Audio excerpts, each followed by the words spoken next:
আসসালামু আলাইকুম, সকলকে স্বাগতম জানাচ্ছি। আজকের এই ভিডিওতে আমরা জগন্নাথ বিশ্ববিদ্যালয় 2025-2026 সেশনের ভর্তি প্রক্রিয়া নিয়ে আলোচনা করব। তো ভর্তি প্রক্রিয়া কিন্তু 20 নভেম্বর থেকে কিন্তু শুরু হয়ে গিয়েছে এবং এটা চলবে ডিসেম্বরের 5 তারিখ পর্যন্ত। তো আজকের এই ভিডিওতে আমরা এই সংক্রান্ত বিস্তারিত আলোচনা করব। তো তোমরা যারা আবেদন করতে চাচ্ছ প্রথমেই ওয়েবসাইটে আসবে। তো ওয়েবসাইটের লিঙ্ক হচ্ছে jnuadmission.com। তো এই ওয়েবসাইটে আসার পর তোমরা তোমাদের ভর্তির যোগ্যতা এখান থেকে দেখে নিবে। A unit, B unit, C unit, D unit এবং ই ইউনিটের জন্য এসএসসি এবং এইচএসসিতে সর্বনিম্ন কত জিপিএ লাগবে এবং মোট কত জিপিএ লাগবে এইখান থেকে তোমরা এর বিস্তারিত দেখতে পারবে।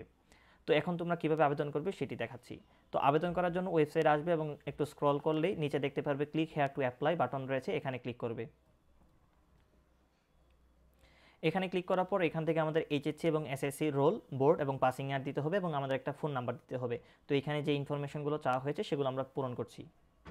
তো এইচএসসি এবং এসএসসির রোল নাম্বার দেওয়ার পর ফোন নাম্বারটা আমরা সঠিকভাবে ভালোভাবে খেয়াল করে দিব। তো ফোন নাম্বারটা আমরা দেখার পর এখান থেকে অ্যাপ্লাই বাটনে ক্লিক করব। অ্যাপ্লাই বাটনে ক্লিক করার সাথে সাথে কিন্তু এখান থেকে আমাদের অ্যাপ্লিক্যান্টস নেম, তারপর ফাদার্স নেম, মাদার্স নেম এবং আমরা যে জিপিএগুলো পেয়েছি সেগুলো কিন্তু দেখতে পারবো। এবং আমাদের এখানে আমরা কোন কোন ইউনিটের জন্য এলিজিবল আছি সেই এলিজিবলের ইউনিটগুলো কিন্তু দেখতে পারবো। তো এখান থেকে সকল ইনফরমেশন যদি আমরা দেখি সঠিক থাকে তাহলে আমরা এখান থেকে কনফার্মেশন বাটনে ক্লিক করব। কনফার্মেশনের বাটনে ক্লিক করার পরপরই কিন্তু আমরা যে ফোন নাম্বারটা দিয়েছি সেই ফোন নাম্বারে আমাদের একটি পাসওয়ার্ড দেওয়া হবে। তো আমরা সেই পাসওয়ার্ডটা কালেক্ট করব।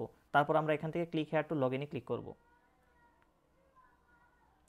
তো লগ ইনে ক্লিক করার পর এখান থেকে আমাদের HSC role, SSC role, mobile number এবং পাসওয়ার্ডটি দিয়ে আমরা লগ ইন বাটনে ক্লিক করব। তো এই ইনফরমেশনগুলো এখন আমি পূরণ করছি। লগ ইন বাটনে ক্লিক করার সাথে সাথে কিন্তু এখানে আমাদের ড্যাশবোর্ডটা ওপেন হবে এবং এখানে যে ইনফরমেশনগুলো আমাদের প্রথমে দিয়ে দিতে হবে সেগুলো আমরা এখান থেকে পূরণ করছি। প্রথমে এখান থেকে কোটা আমাদের সিলেক্ট করতে হবে। তো এখানে দেখতে পারতেছো if a quota is available please click here. তো এখানে আমরা ক্লিক করব। ক্লিক করার পর এখান থেকে সিলেক্ট কোটা টাইপ, এখান থেকে যদি কোনো কোটার জন্য অ্যাপ্লিকেবল হই তাহলে এখান থেকে আমরা ক্লিক করব। আর যদি আমরা কোনো কোটার জন্য অ্যাপ্লিকেবল না হই তাহলে এটা আমাদের কোনো কাজ করতে হবে না, আমরা ব্যাক বাটনে ক্লিক করে চলে আসব। তারপর এটা হচ্ছে question version. Please click here to select the question language, অর্থাৎ তুমি কোন ভাষায় প্রশ্নটা এক্সাম দিবে। তো এখান থেকে বাংলা আর ইংলিশ ভার্সন আছে, তো এখান থেকে আমরা যে কোনো একটা সিলেক্ট করে দেব। তারপর এখান থেকে আপডেট বাটনে ক্লিক করব। তো এটা কিন্তু সাকসেসফুলি আপডেট হয়ে গিয়েছে। তো আবার আমরা ড্যাশবোর্ডে ফিরে আসব। তো ড্যাশবোর্ডে ফিরে আসার আগে আমাদের যে কাজটা এখন করতে হবে সেটা হচ্ছে আমাদের ফটো এবং সিগনেচার আপলোড করতে হবে। তো ফটো এবং সিগনেচার আপলোড করার জন্য পাশেই দেখতে পারবো ফটো অ্যান্ড সিগনেচার আপলোড এই বাটনটি রয়েছে। তো আমরা এখানে ক্লিক করব। এখানে ফটো এবং সিগনেচারের কিন্তু কয়েকটা নির্দেশনা দেওয়া রয়েছে, যেমন ফটো আমাদের 300x300 পিক্সেল হতে হবে এবং এটা সর্বোচ্চ 200 কেবি হতে হবে এবং ফরম্যাটটা হচ্ছে জেপিজি। এবং সিগনেচার হতে হবে 300x80 পিক্সেল এবং এটা সর্বোচ্চ 100 কেবি হতে হবে এবং এটার ফরম্যাটও কিন্তু জেপিজি হতে হবে। তো এখান থেকে আমরা ফটো এবং সিগনেচারটা আপলোড করে দিচ্ছি। তো ফটো এবং সিগনেচার আপলোড করার পরপরই কিন্তু এখানে আমাদের ফটোটা এবং সিগনেচারটা কিন্তু শো করতেছে। তো আমাদের ফটো এবং সিগনেচারের আপলোড করার কাজ শেষ। এখন আমরা সেম আবার আগের মতো ড্যাশবোর্ডে চলে আসব। তো এখান থেকে আমাদের কোশ্চেন ভার্সন, কোটা এবং ফটো এবং সিগনেচার প্রত্যেকটা ইনফরমেশন দেওয়া হয়েছে। এখন আমাদের কাজ হচ্ছে আমরা যে ইউনিট আবেদন করতে চাচ্ছি তো সেই ইউনিটের পাশে click here to apply button আছে, তো এখানে ক্লিক করব। তো এখান থেকে আমি এই ইউনিট আবেদন করব, সুতরাং এই ইউনিটের পাশে যে ক্লিক হেয়ার টু অ্যাপ্লাই রয়েছে তো এখানে আমরা ক্লিক করব। এখানে ক্লিক করার পর আমরা ওকেতে ক্লিক করব। এখন এখানে দেখাচ্ছে যে আমরা কিন্তু এই ইউনিটে অ্যাপ্লাই করে ফেলেছি।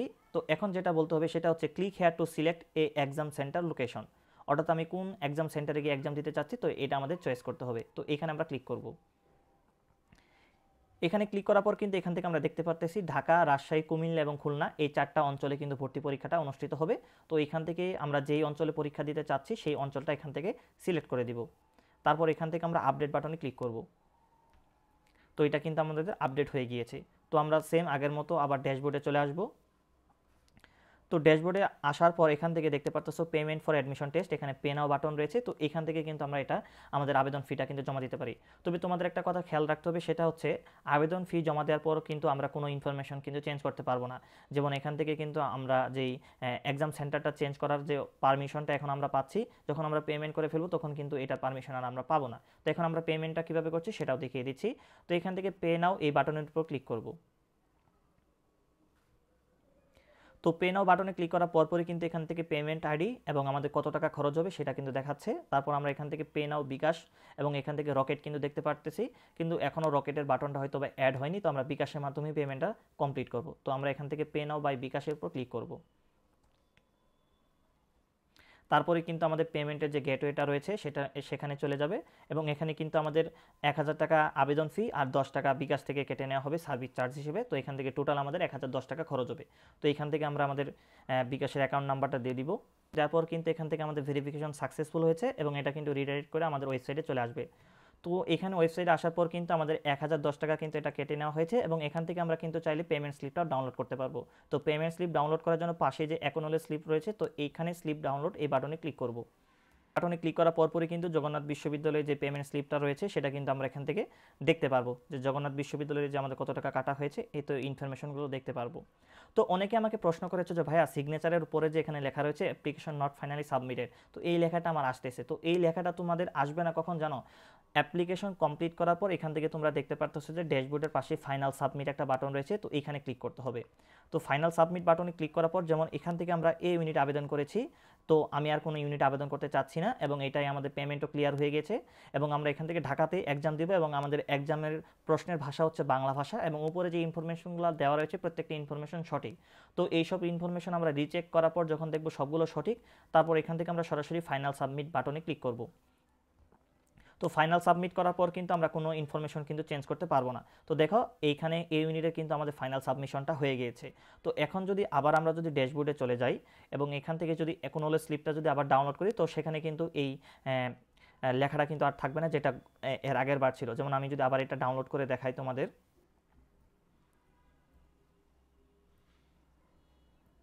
তো এই অ্যাকনোলেজ স্লিপটা ডাউনলোড করার পরপরই কিন্তু দেখো এখানে কিন্তু আর ফাইনাল সাবমিশন নট কমপ্লিটেড এরকম কিছু দেখাচ্ছে না। এখানে কিন্তু ফাইনাল অ্যাপ্লিকেশন সাবমিটেডের ডেট এবং তারিখটাও কিন্তু দেখাচ্ছে। অর্থাৎ আমাদের জগন্নাথ বিশ্ববিদ্যালয়ে যে আমরা আবেদনটা করেছি সেটা কিন্তু একদম 100% কমপ্লিট হয়ে গিয়েছে। তো তোমরা যারা যারা সম্পূর্ণ ভিডিওটি দেখেছো আশা করি তোমরা ভিডিওটি বুঝতে পেরেছো। আর তোমরা যারা এই বছর ভর্তি পরীক্ষার্থী রয়েছো তোমাদের জন্য একটি অ্যাডমিশন ক্যালেন্ডার তৈরি করেছি। তো এই অ্যাডমিশন ক্যালেন্ডারে প্রত্যেকটা বিশ্ববিদ্যালয়ের কতদিন পর্যন্ত আবেদনের সময় রয়েছে, ডেডলাইন এবং ভর্তি পরীক্ষার কতদিন সময় বাকি রয়েছে এবং অন্যান্য ফলাফলের ডেট ইত্যাদি, অর্থাৎ একটা পূর্ণাঙ্গ অ্যাডমিশন ক্যালেন্ডার কিন্তু তোমাদের জন্য আমরা তৈরি করেছি। এর সাথে এখনও যারা আমাদের ইউটিউব চ্যানেলটিকে সাবস্ক্রাইব করোনি, পরবর্তীতে যে কোনো বিশ্ববিদ্যালয়ের সার্কুলার অ্যানালাইসিস এবং ভর্তি প্রক্রিয়ার আবেদন সংক্রান্ত বিস্তারিত ডিটেল জানতে আমাদের ইউটিউব চ্যানেলটিকে সাবস্ক্রাইব করে রাখবে। এবং এখনও যারা আমাদের টেলিগ্রাম গ্রুপে জয়েন দেওনি অবশ্যই আমাদের টেলিগ্রাম গ্রুপে জয়েন দিবে এবং এখান থেকে কিন্তু ডিসকাশন গ্রুপে গিয়ে কিন্তু তোমরা তোমাদের মনের মতো প্রশ্ন করতে পারবে। এখানে আমাদের যে প্রতিনিধি রয়েছে তোমাদের প্রত্যেকটা প্রশ্নের উত্তর এখানে থেকে দিবে। তো সকলের জন্য শুভকামনা রইল, সকলে ভালো থাকবে।